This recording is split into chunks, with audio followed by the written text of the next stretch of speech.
Comic books. They're the hottest thing right now. You got your story, an original character, an idea that'll make a popular comic book, and subsequently the next big blockbuster movie. But where do you start?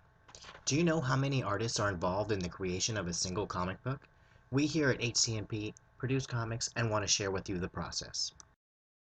First up is the plot. This is not just who your character is or the backstory of your world, but what actually specifically happens in this issue in detail. It should be easily summarized in 1 or 2 sentences, but we'll get into pitching in a later video. Next is character design. After an artist is selected, the first step is to see how they interpret your characters. In this stage, all the main characters' looks and costumes are finalized, in all the ways they will be depicted in this issue. Also, it is normal to expect to see sketches of the environments being fleshed out at this time as well. Now it is time for the script. A comic book script is very different from a movie script. Each panel freezes one specific moment in time in a sequential pattern to control the pacing of your story. Dialogue must be sparse, efficient, and effective to be contained without clutter within each panel.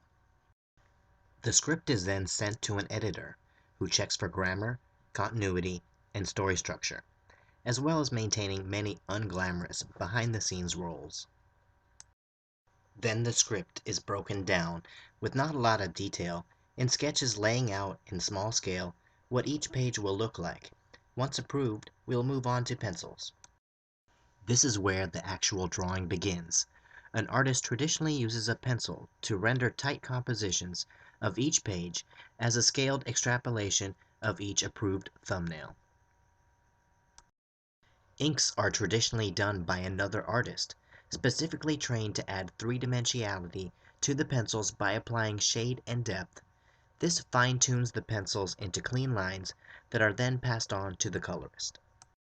This again, done traditionally by another artist, who adds a color palette, which gives more personality to the expression of your story. This step can be the most time-consuming part of the process, and the art produced is not given enough credit. Then the file is given to a fourth artist, who lays the script down on the page, completing the comic art. They help to control the pacing of your story by directing the eye across the page bubble by bubble. This is a subliminal technique which mostly goes unnoticed. Now the interiors of your comic book are done, and it's time for branding. Logos give an important first impression that can sway the consumer. This requires a lot of thought, as long-term this logo may be used for the marketing of other products. And speaking of first impressions, in conjunction with the logo, the design of the cover is crucial to give the potential reader a glimpse of what to expect on the inside. Besides the art, a design element is needed to incorporate all the necessary graphics, which brands your series as well as the company producing it. The first page one sees is the inside front cover. It as well makes a first impression and helps with the branding.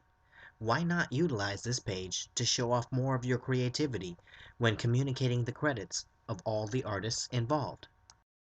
Lastly, all the files must be placed in order and formatted in conjunction with the specifications of the printer.